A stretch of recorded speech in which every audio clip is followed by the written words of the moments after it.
everyone, good morning. Welcome back to my channel. If you're new here, my name's Ashley and I talk all about embroidery, applique, Etsy, and running your own small business. So I know I've done a packaging video in the past, but it's been quite a while. Not a lot has changed, but I know I have a lot of new followers, so I'm going to go ahead and do a packaging video for you guys today. I have like 30 some jackets to finish. It's actually 6 a.m. on a Saturday morning. I finished them all late last night because I had so many to do this week, plus just, you know, life and all the different scheduling things. I didn't get them done until late last night, and late for me is like 9:30. I was finishing these. So they're all trimmed, folded, ready to be packaged and shipped this morning. I have, most of them are going to go priority mail, maybe one first class, and then some UPS as well. So I'm going to go ahead and show you guys how I do that, but I'll give you a brief overview here first, and then we'll jump into the actual packaging process that I use. So for anything that I use, I will try to include a link down below. Many of the items that I use to package, I buy in bulk through Pack and Ship. I'll include that link down below.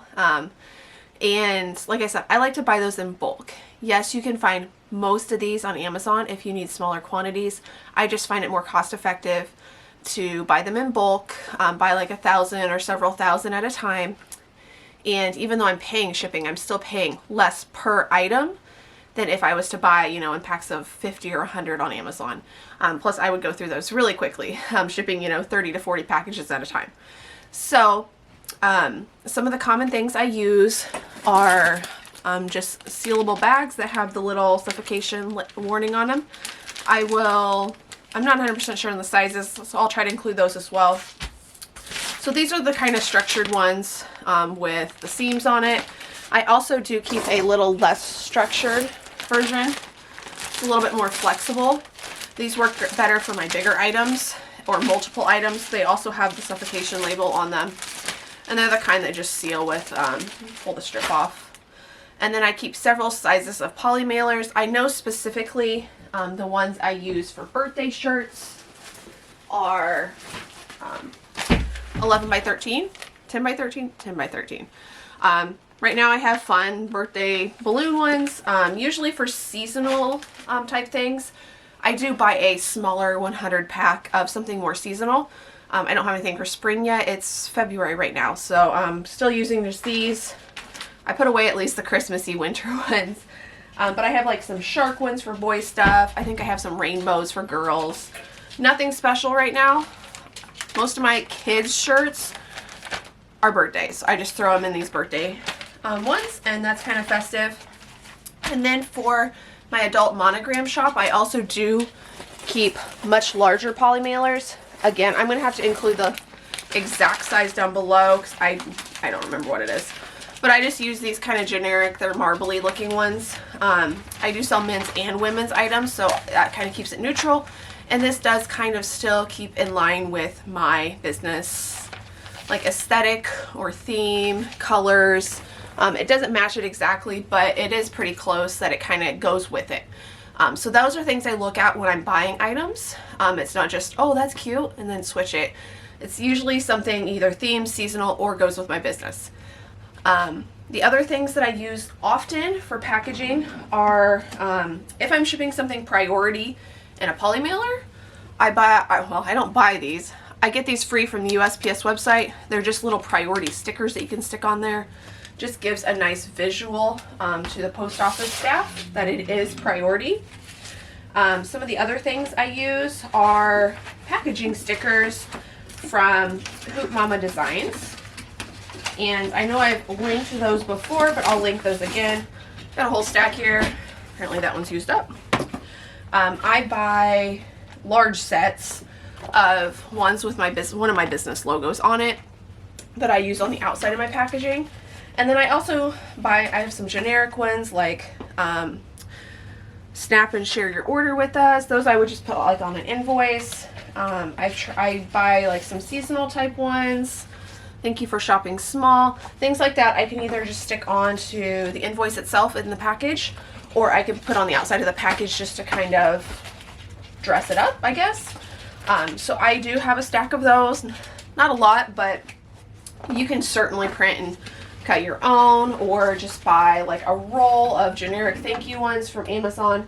I've done both of those as well. Right now this is just my preferred method, or using the little thank you ones from Amazon.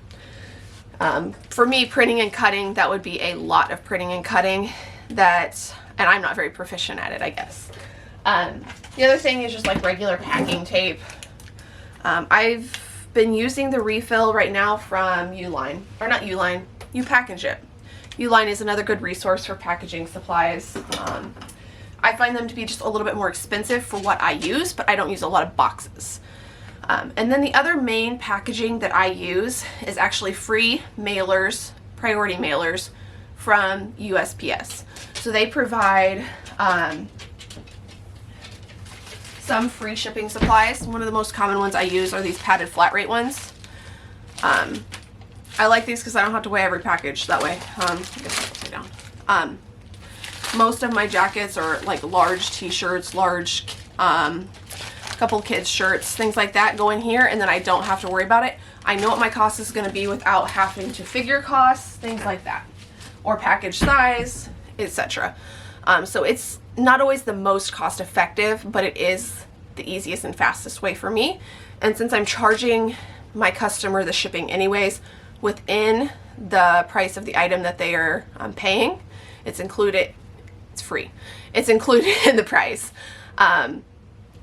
I'm less worried about, you know, spending an extra quarter. Yes, I would love to save that, but sometimes time and convenience is worth the small extra cost, I guess.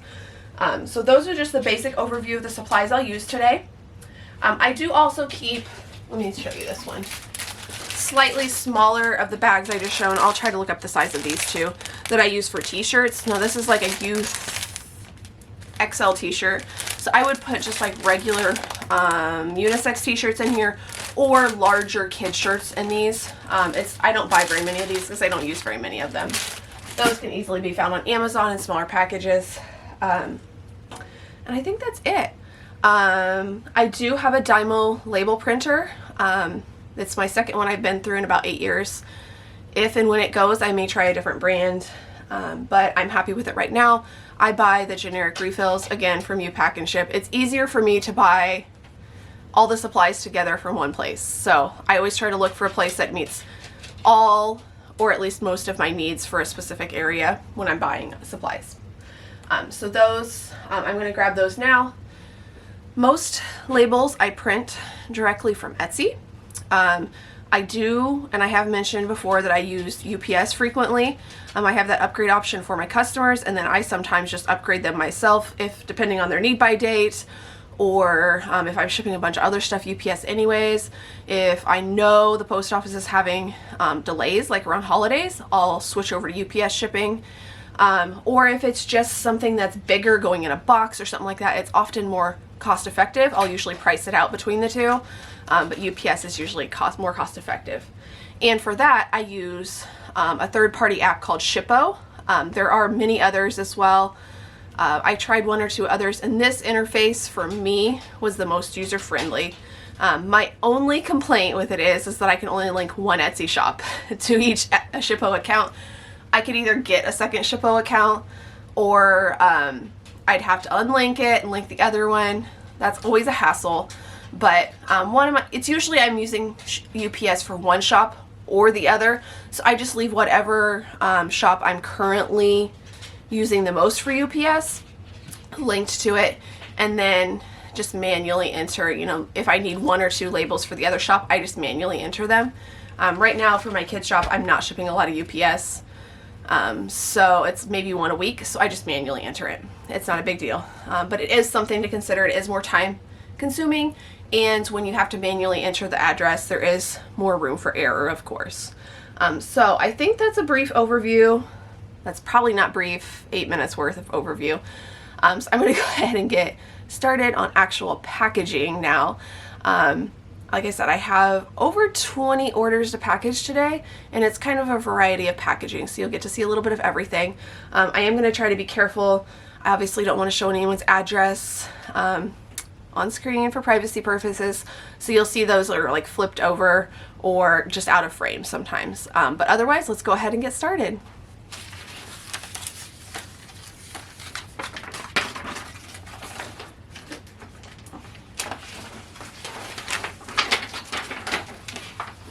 So I have all my labels here. You just saw me do that. The nice thing about these is that you can like tear them apart, so you're not having to pull off that long list of things. I like doing that. It just makes it easier for me. When I get orders, I also go ahead and print off the order receipt. I print both the order form for me and then the order receipt for them. You know, the one with the pretty, you know, logo and all that on it. It has all the information. And then the very unfortunate looking Etsy gift receipt that they need to upgrade. I go ahead and print all those, and then I fold them in half. And then, so let me go ahead and get those out. I think that's all of them. Except one's not going to ship until next week. Okay. So I have a couple that have to wait to ship next week.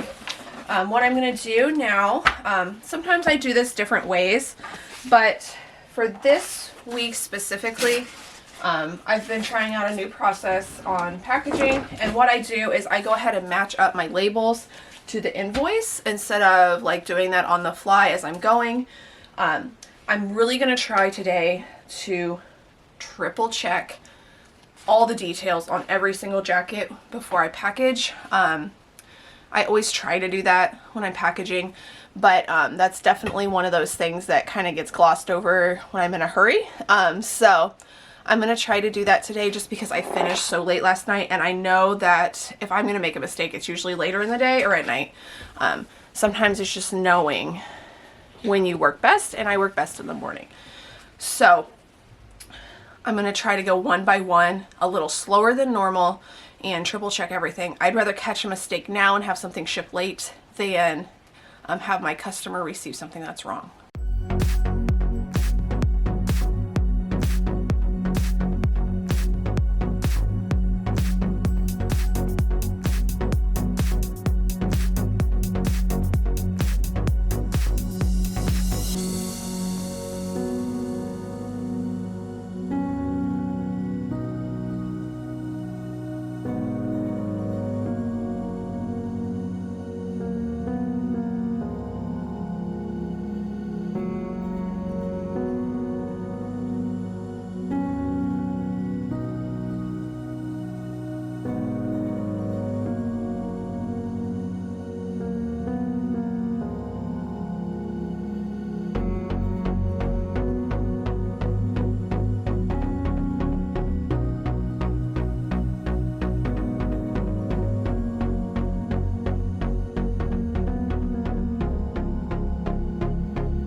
So on these mailers, for some reason I've had problems with these specific mailers and these labels.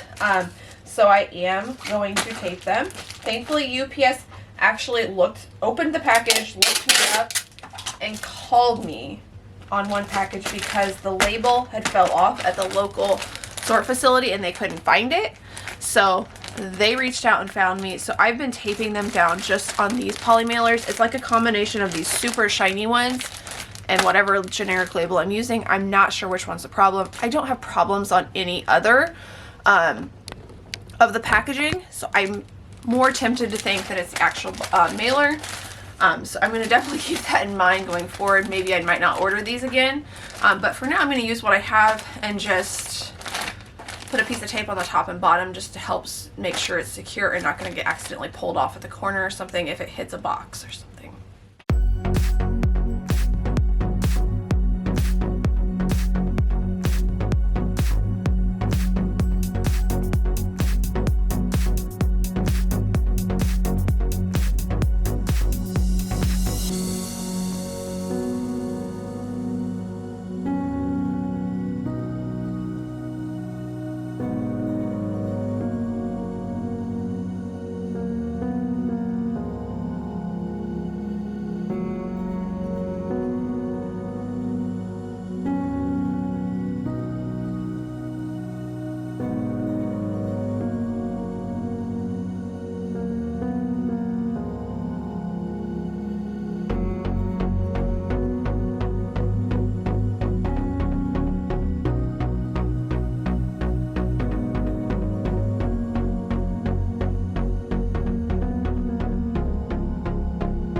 Guys, thanks so much for joining me today while I packaged orders and kind of went over my packaging process quickly.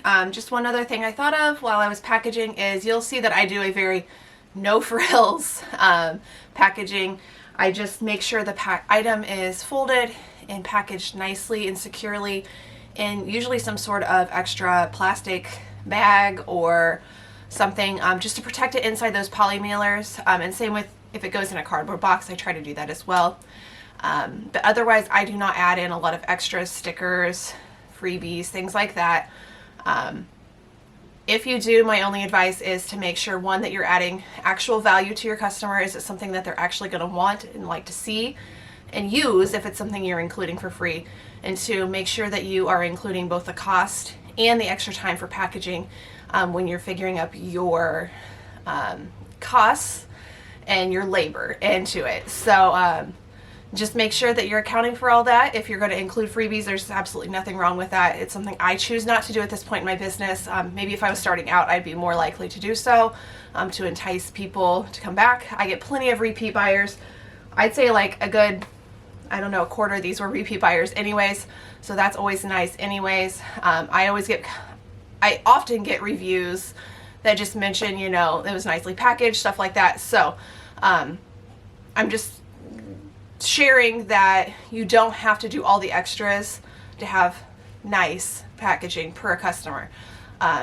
Could I get more reviews if I was, you know, going above and beyond? Sure. But my goal is to do fast, quick, efficient, and cost effective, both for me and my customer. The longer it takes me to package, the more I spend on packaging, the more I'm gonna have to charge my customer in the end. So just a few things to consider when you are developing your packaging strategy or style. Again, I choose to go pretty low frill, no frill things. I've done more in the past. I haven't really done less, I guess. You didn't see me really do stickers today. Sometimes I do, sometimes I don't. And you also saw me package sitting down, which I never do, but this pregnancy is taking a toll, so I'm resting today. It's Saturday. I worked all day yesterday, at least 12 hours, so I'm feeling it today. So I probably could have got that done twice as fast if I would just stood up and powered through, but taking it easy as I need to. So I'm going to go ahead and get these to the vehicle ready for the post office. You also saw me throw my UPS ones separately because I don't want to get those mixed up. They're going to 2 different locations. So thanks so much for joining me today, guys. If you have any questions specifically on the packaging, I'd be happy to try to help as much as I can. I'll include my links down below for you pack and ship. And then if I know of something comparable through Amazon, I'll include my affiliate link for those below as well. And I'll include my Shippo link if you're interested in learning about Shippo. They are a great resource. You can ship USPS, FedEx, UPS, and possibly some others. That's all I use it for. And it integrates with both Shopify, Etsy, and some other platforms. So it's a great resource. There's other similar ones out there. I always get comments that someone else likes this other one, and that's great. This interface worked best for me and was quick, easy, simple, but not too simplified, if that makes sense, to manage. So that's why I went with that, and it is cost effective for me to do it that way. So thanks so much, guys. I will see you next time.